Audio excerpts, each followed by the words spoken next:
Europe 1. Vous écoutez Culture Média sur Europe 1, 9h30, 11h avec Thomas Hill et avec votre invité ce matin, Thomas. Oui, je reçois ce matin non pas la journaliste Sonia Mabrouk, mais la romancière, même si ce livre est vraiment à mi-distance entre le roman et le récit. Donc la journaliste n'est jamais très loin quand vous écrivez, Sonia, en fait.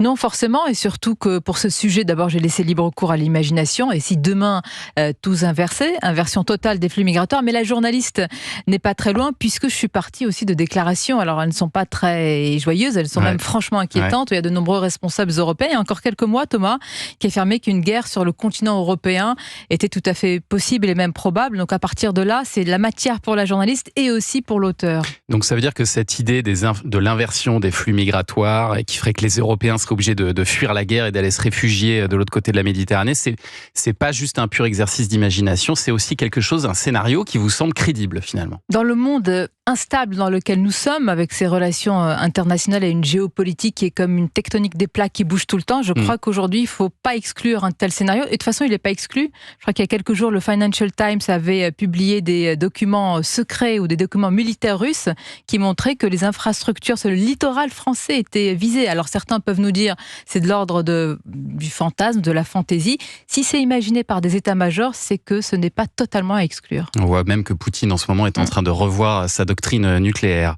Alors on va suivre dans votre livre deux familles, une famille catholique, une autre juive, qui vont faire appel à des passeurs pour aller en Djalmanie, c'est un pays fictif du Maghreb. Est-ce que l'idée, Sonia Mabrouk, c'est d'abord de nous rendre plus palpable la douleur de l'exil, parce que forcément on se met à leur place? Oui, c'est d'abord pour les lecteurs, mais aussi pour moi-même. Moi, en tant que journaliste, je traite de ce sujet, l'immigration, très très souvent, et à travers des chiffres en fait, et à travers des drames, ou à travers des injonctions sur le nombre, sur les flux, sur les problèmes que ça pose, mais jamais sur l'aspect plus charnel, plus humain. C'est pas seulement, une démarche empathique, mais le propre de l'auteur quand il écrit, c'est de se regarder dans le miroir et de voir l'autre. Et je trouve que d'aborder le sujet de l'immigration seulement à travers les chiffres, de toute façon on le fait depuis 20 ans, ça ne marche pas.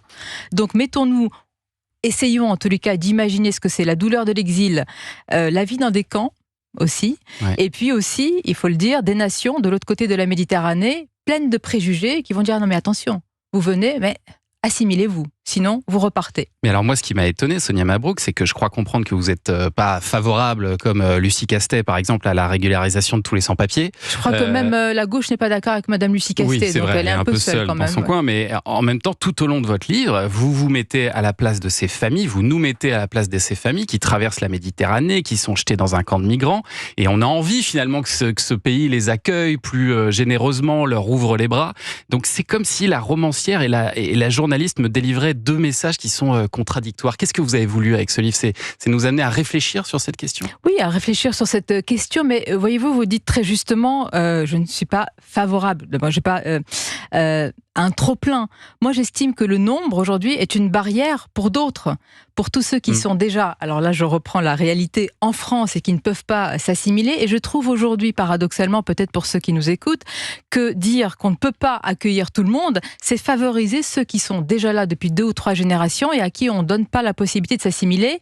J'exclus ceux qui ne veulent pas s'assimiler et qui ont une volonté séparatiste, mais tous ceux qui le veulent et à qui on ne donne pas les moyens sont empêchés par des flux trop importants. J'estime que cette démarche n'est pas une démarche de rejet de l'autre. Moi, je trouve que c'est parfaitement universaliste et généreux. C'est ce que j'ai voulu dire dans ce livre. C'est-à-dire que quand on propose, comme le font les pays, en l'occurrence dans ce livre, ce pays imaginaire de s'assimiler, c'est pas un rejet de l'autre, au contraire, c'est venez, mais pas forcément venez comme vous êtes, il y a des efforts à faire pour s'assimiler tout simplement. Et c'est vrai que c'est le mot central de votre livre, l'assimilation, parce que ces Français, on va leur imposer de s'assimiler au pays, on comprend que c'est ce pourquoi vous plaidez aussi en France, l'assimilation plus que la simple intégration.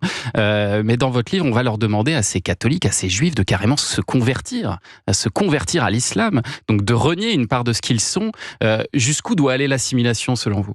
Alors là, c'est la liberté de l'auteur, parce que là, je pars évidemment d'une situation imaginaire, mais ce sont des pays de l'autre côté de la Méditerranée, et il faut le comprendre, qui sont jaloux pour leur identité, qui veulent préserver leur culture en l'occurrence arabo-musulmane. C'est vrai que j'ai pris un cas extrême, mais j'ai pris ce cas extrême, en fait, pas tellement pour dire qu'il fallait, dans ce cas-là, s'assimiler et changer de religion, mais pour dire, regardez ce qui est demandé comme effort. Quand on doit s'assimiler, quand même, il faut poser à côté son bagage culturel, non pas l'oublier.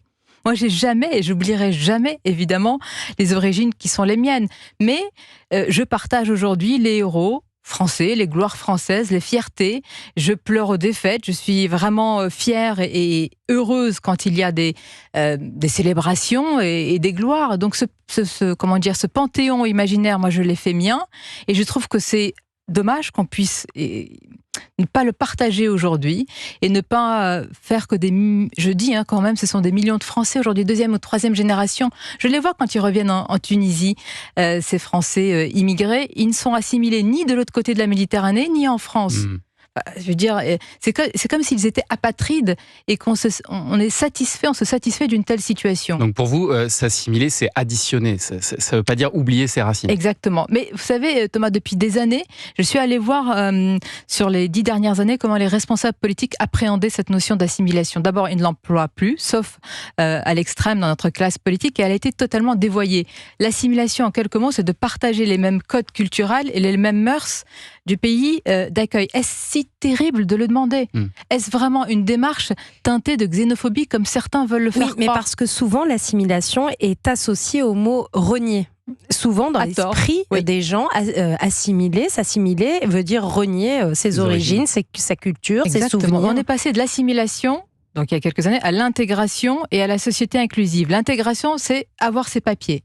Mais moi, j'estime, et je n'ai jamais employé, j'emploierai jamais l'expression français de papier, mais j'estime qu'être naturalisé, ça ne veut pas dire être acculturé. Ouais. Vous pouvez être français, mais il y a un effort à faire, c'est une autre marche à monter pour vouloir préserver l'unité culturelle d'un pays sans rejeter l'autre. Et c'est ce que vous avez réussi à votre manière à faire, Sonia Mabrouk. Oui, mais moi, avec facilité. Moi, Thomas, j'ai eu accès à l'école.